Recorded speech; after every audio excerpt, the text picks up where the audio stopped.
The following is a JourneyWise Network production. Hey friends, welcome to You Matter. I'm Shane Stanford. On today's podcast episode, we're going to talk to a person that I was introduced to at a book retreat for pastors way back in the early 1990s. We would have these retreats for professional development or to talk about a particular issue in the church. And this retreat was entitled Jesus CEO, and the book was Jesus CEO by Laurie Beth Jones. Now, I didn't know who Laurie Beth Jones was. I had never read anything by her. This was her first major book that she had done. But I will tell you that after reading and preparing for that retreat, it was one of those seminal moments in my life that had such an impact because it allowed me to learn from Jesus about leading and about things that would be more than just my faith walk, but about all of the decisions in the walk of life. That book went on to sell several million copies, and it launched Laurie Beth, who had been a management and marketing consultant and executive, into a world of writing and particularly talking about how faith can impact the decisions in the rest of your life. And so Laurie Beth's work includes The Path, Jesus in Blue Jeans, The Four Elements, which is a ministry that we have partnered with here at JourneyWise Network, specifically with Laurie Beth Jones companies.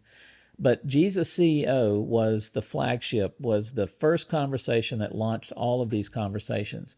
What you'll hear today in my talk with Laurie Beth is not just a person who is wise when it comes to management, but she's wise as it comes to life. And she's wise because she has spent so much time listening to the words of Jesus, studying the words of Jesus, but then seeing how those words impact and can make a profound difference in the lives of those around her. So join us now as we talk to my friend and best-selling author, Laurie Beth Jones.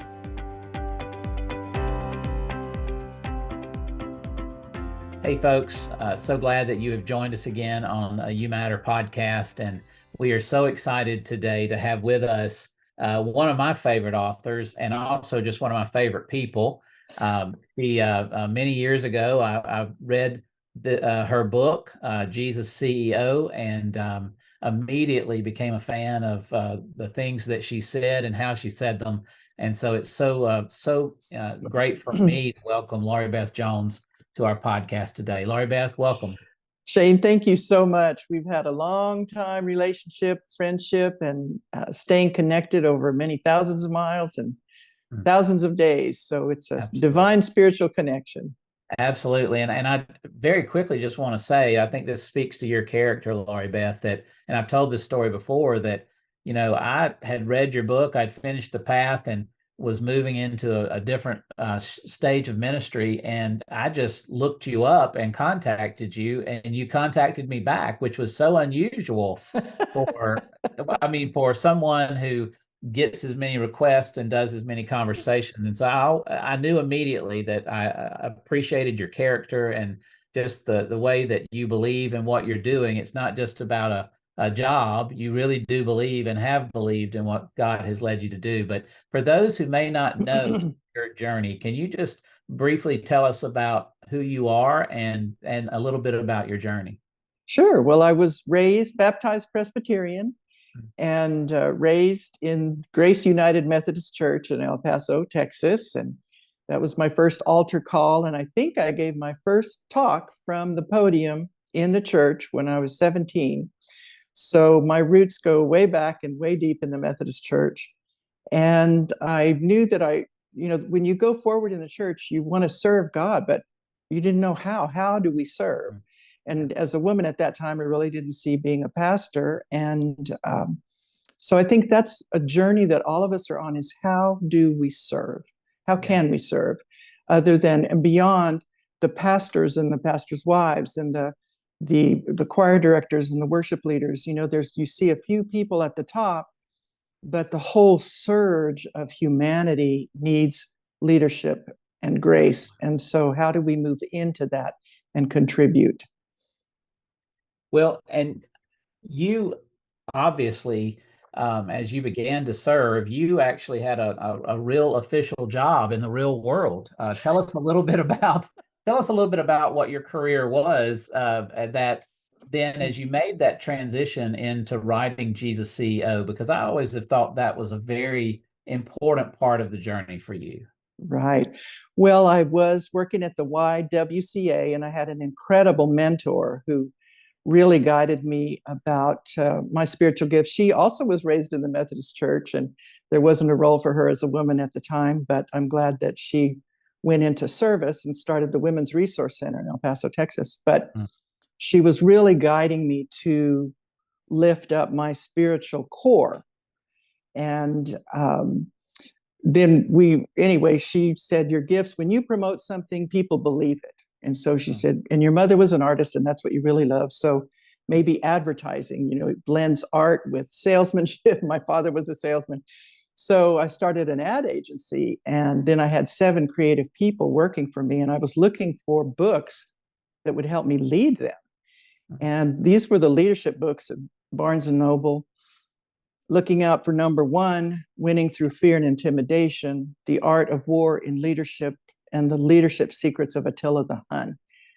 And those were the best sellers in business. And I thought, what kind of culture are they creating here? It's all about top down, dog eat dog. And that's not going to work for me as a woman, for me as a person of faith, and leading creative people. You can't just boss them around.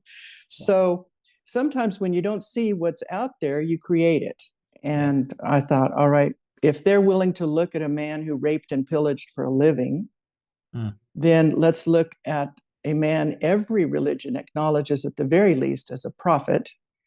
And he only had 3 years to train 12 people and went on to love them so much that they were willing to work for free and die for him. And in business, how many people would want a team like that?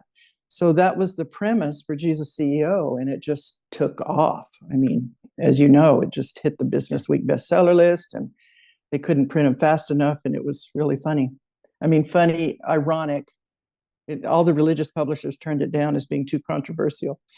That was going to be one of my questions is I know that you went through some stages there of trying to convince the more church-oriented religious press that this was an important conversation. And I loved it at the time so much because it was so antithetical, I guess you could say, to what had been out there, both leadership-wise, but also church leadership. Right. It wasn't the same as what they were telling you needed to do in terms of church leadership. But it just really hit a core. What would you say was, and I know the answer to this question, but I want people to hear you say it. What do you think was the key to what made Jesus CEO so successful?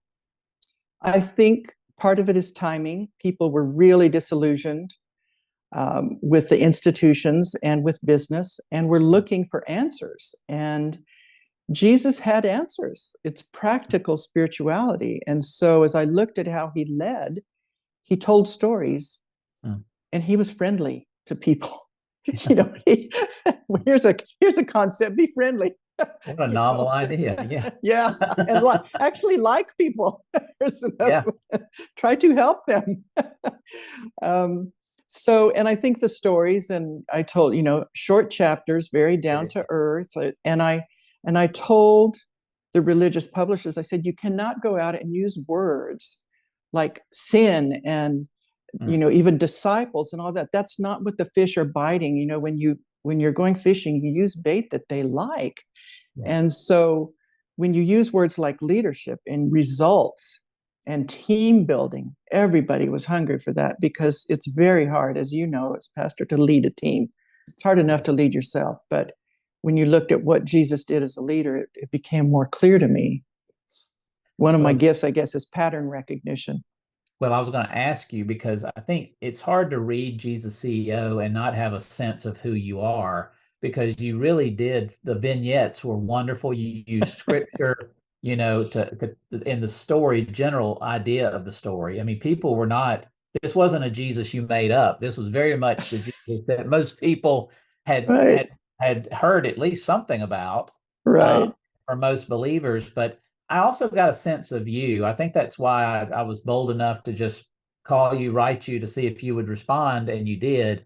Well, we Christians are taught about spiritual gifts. What do you think are your spiritual gifts? Have you ever done the assessments?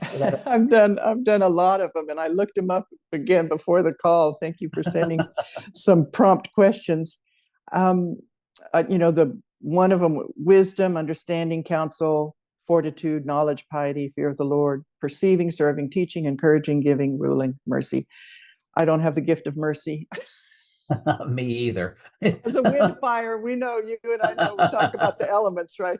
I Yeah. think helping people get clear about their elements is one of the greatest spiritual gifts that I can bring, and those who know can bring.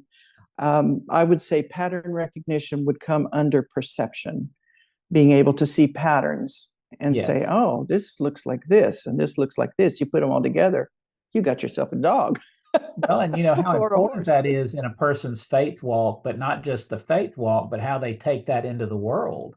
You know, Yes. discernment, I think, is so undervalued because people think it's just about receiving this word from on high and being able to understand it. It's more than that. It really is No. about Yes.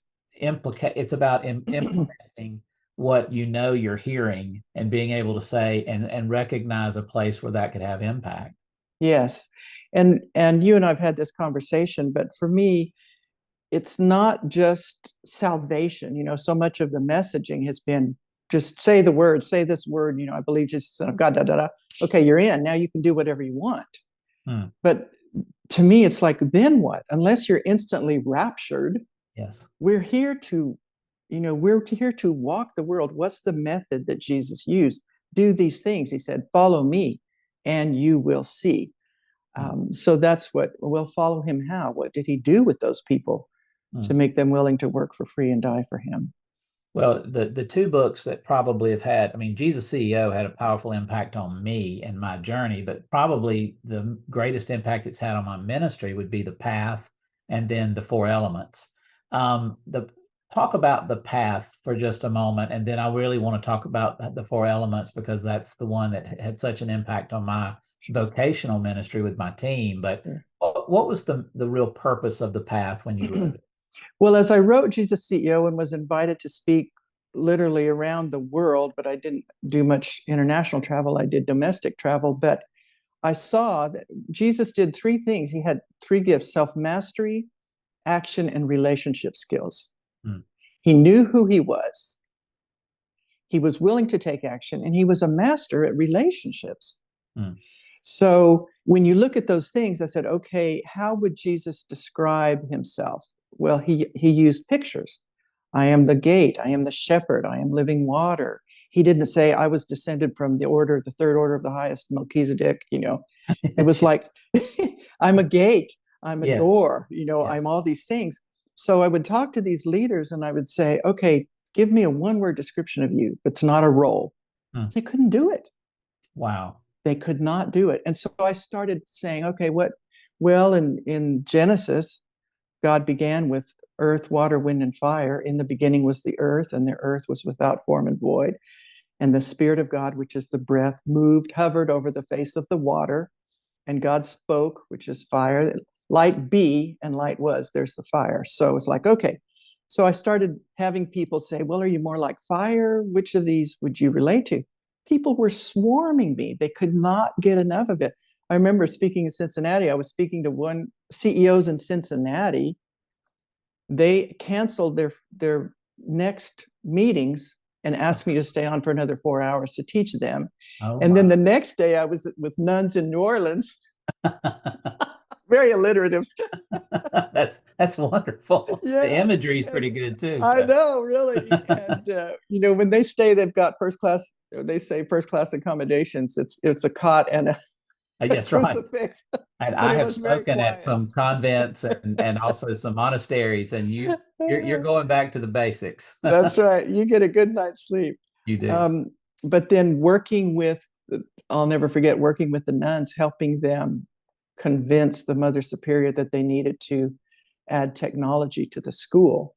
Mm. And so we can transition into the elements. But as I began working with leaders, I thought using the elements is a great way for people to get a visual of what they respond to energetically. And also, it's biblical, it's in Genesis, and it's intuitive, and it's beautiful, because when you say fire, every language sees fire in the same. You Yeah. say water, every culture, every language sees the same. And it has a strength. Fire can burn or it can give life. Water Mm. can flood or it can give life. Um, Wind can destroy or it can pollinate and give breath. Yeah. And earth can quake and bury or it can grow. So And, what are you doing in your life, right? and so you were making the connection that the path is really about personal mission, and then Yes, how that mission then impacts as others are but the elements are the natural process of that, being able to right. understand how God has built the mission of the gospel, however I mean, you can get in big, but just the mission of existence. Yes. I love that elemental connection there. Well, it's too fun and kids get it. And Yeah. that's the thing about Jesus, he knew at the age of 12 what he came here to do. Hmm. And we're waiting for college to help kids figure it out. Yeah. And I believe that many kids, if they understand whether they are more earth, water, wind, or fire, then they're going to understand that if they're in earth, they're going to need some wind to give motion. And if they're Hmm. water, they're going to need some fire to give light. And, it's just that whole team. You can't accomplish anything without teamwork. But Yeah. if you think everybody's going to be like you or has to be like you, well, then you're going to get nothing. You're just going to get nothing. And I told you that in the church I was in Florida, we did it. Shelley came down and helped us there. You came to Memphis when I went to Memphis, and our team, everybody did it. And I think I told you that we took Legos of red and green and blue and white, and everybody knew where their four elements lined up. And so your top one, and so outside everybody's office, you would look at these Legos Brilliant. on the wall. And what was so amazing is how Laurie Beth, I mean, there were some boundaries we established for how they could use them and do them, the ways that I think you would encourage definitely. But I was always amazed at the unofficial ways that they were processing and using it. I mean, Yes. down to the simplest things about who's going to get it to ride in the van, together. And it was so funny because they would do it in such a quick way. I had done the Myers Briggs, and I'd done the Taylor Johnson, and now there's a lot of assessments out there. But what made this so amazing is how quickly people remembered it. Did you see that immediately Yes. while you were creating it? Yes. And that's what was so fun, when you could literally see the light bulbs go on in people. Mm. And I know I spoke at one group, it was a religious group, religious leaders. And in the elevator, the guy said, "I think you just saved my marriage." Wow. Because he said, "I'm an earth and my wife is a wind. I'm getting it now. I'm getting it." So, it's harmony. And as a wind fire, I want quick results, and I want tools in the hands of people that they can start to use immediately. And if you can see that difference, as you saw with your team, and then we've seen it in families, it's used in family counseling and in career planning, and a group in Africa used it for roommate assignments on a mission trip. That's great. It just goes on. Like you're saying, I'm always surprised how people come up with it. The Pentagon. Because you've used it in so many different settings. Now, Right. what are some of the differences you see setting to setting? Or is it, I'm sure, is it the elements themselves that are shaped differently, or is it just the context and how it is applied? I think the fun thing about the elements is when people get that you are here to talk about them, Hmm. they open up.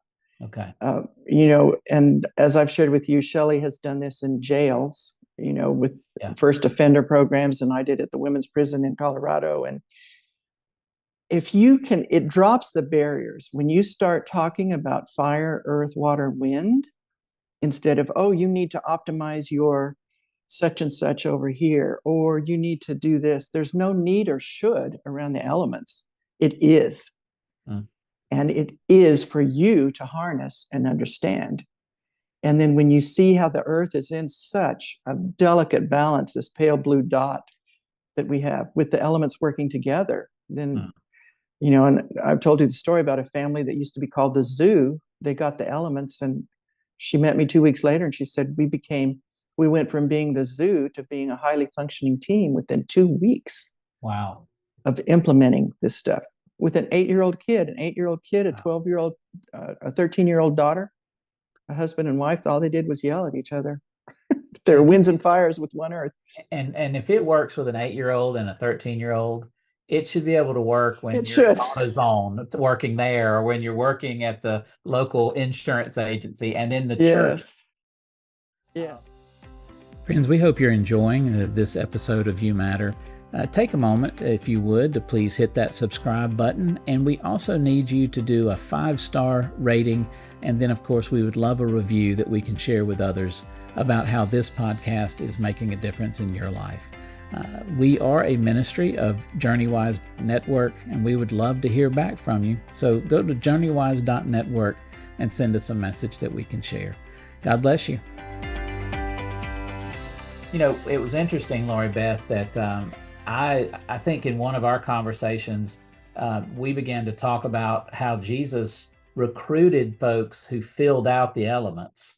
And and how the disciples, when you began to look at why some of the things happened when Jesus would be away, I'm thinking of the Mount of Transfiguration, particularly when he comes back down. A lot of what was happening with that, the father who couldn't get his son to be healed because they weren't praying right, a lot of that was about elemental conflict happening among the disciples and the Pharisees and folks.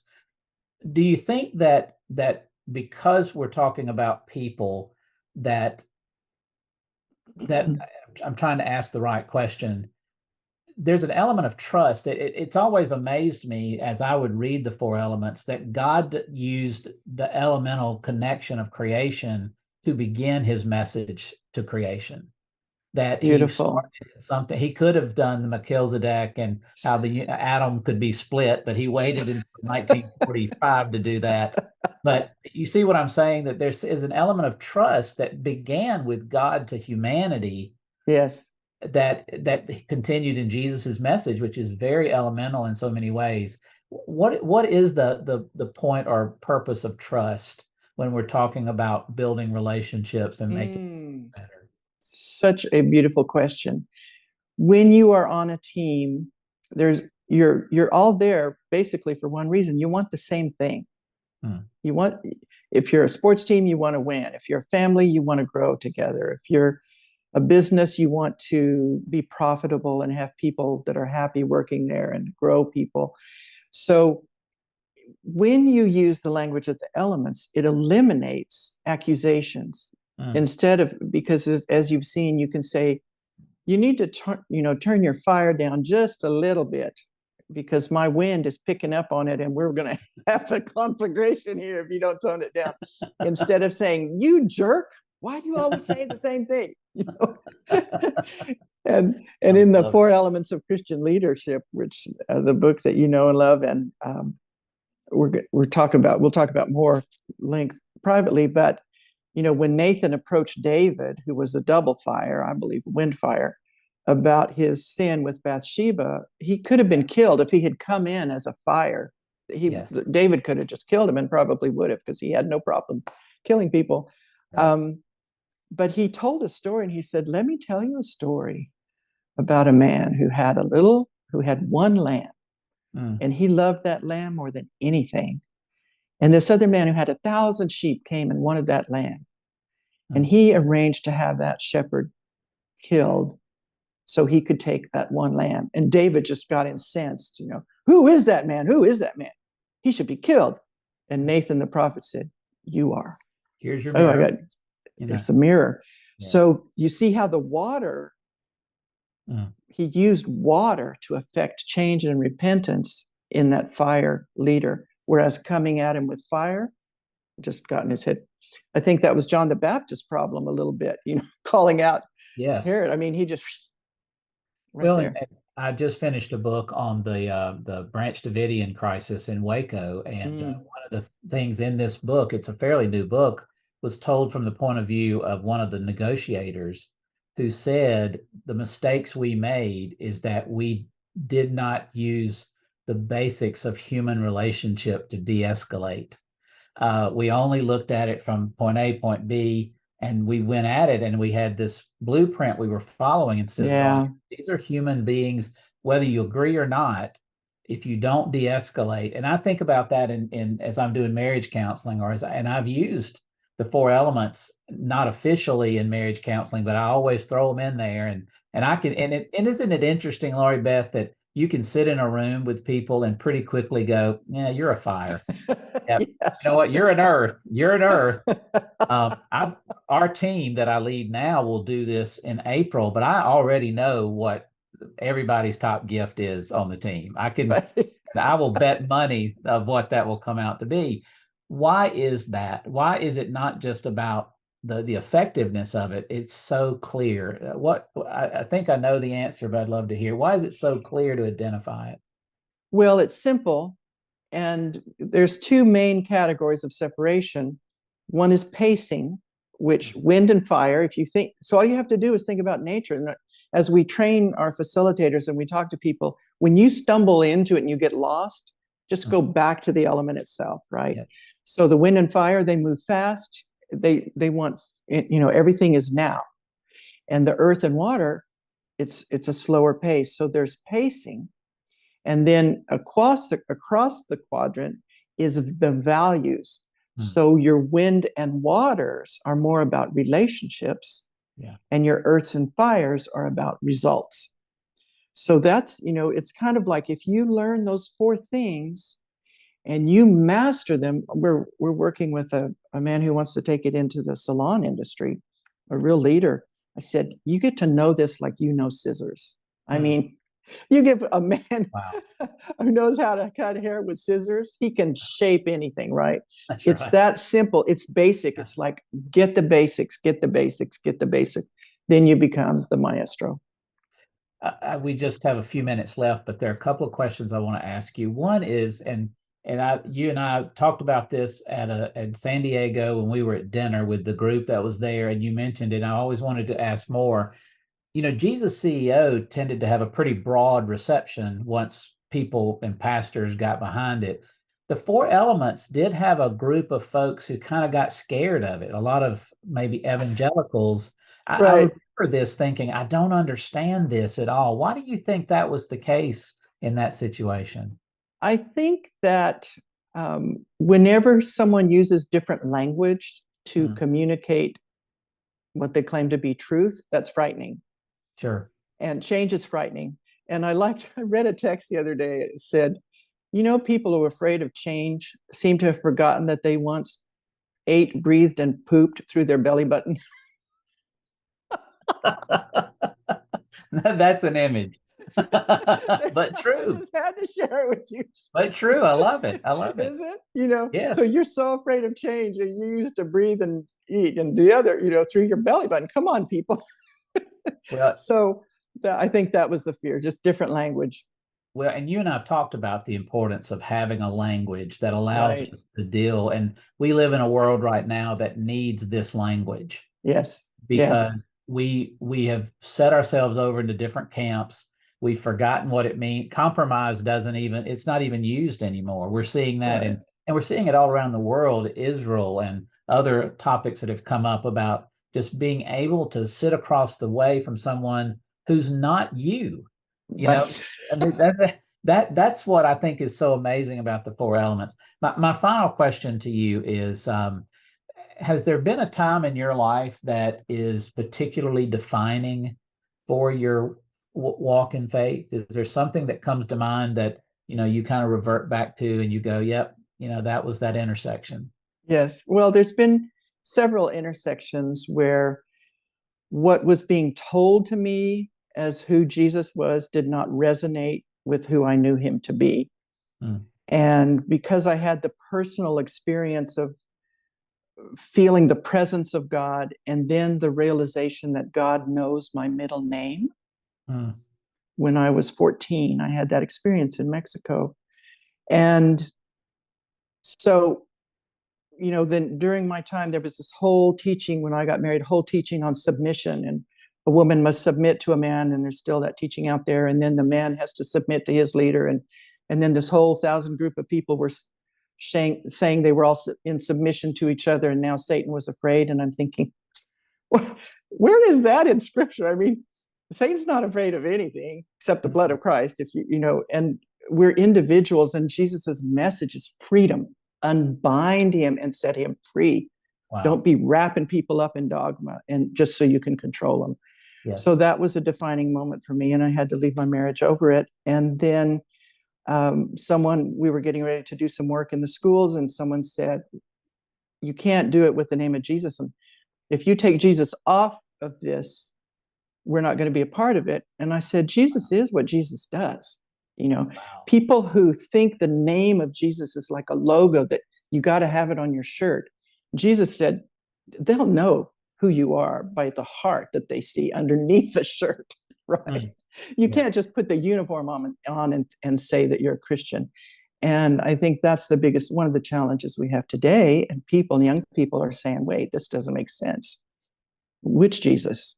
Who's Jesus? Right. Yes. I could talk to you all day. I love you being able to just feel the wisdom, and you do have the gift of discernment, and it amazes me sometimes, Laurie Beth, that after 30 years in pulpit ministry, I've found myself back around to a very simple principle, and that is, I just want people to experience what it means to walk with Jesus, not a doctrine, not a religion, not a preacher, but just be able to spend some time with Jesus, because he doesn't need any help from me to speak for himself. You know what I mean? Exactly. And that's what I gathered so many years ago when you wrote Jesus CEO. You really did impress that upon me, and I've never forgotten it. Wow. And I'm going to steal some book titles from you at some point. I've been trying to have integrity. Jesus Friend, Jesus, Friend was one you came up with, which I think is so personal. But Right. God, my middle name, I really like that one. That's a good one. Well, thank you. Thank you so much for joining us. This is a great conversation. I want to have you back at some point, and sure, as we do some of the things we're talking about doing, I'd love to have you come back and give us an update on things. Anytime. If I could just add one thing, I've been studying the wisdom scriptures in the Book of Wisdom and the New Jerusalem Bible. Yes. And it lists all these qualities of wisdom, which is all in feminine. Yes. And it says the work wisdom does. And I'm thinking, okay, here's the work that wisdom does. She turns people into God's friends and prophets. Isn't that beautiful? I love it. I mean, that's what God wants. If you look at God in the garden, wow, he wanted friends. Jesus in the Garden of Gethsemane, what did he need? Friends. So if I asked you the question, name of the podcast is You Matter, where do you think you matter right now the most? Oh, wow. I ask myself that a lot, trying not to measure against any externals.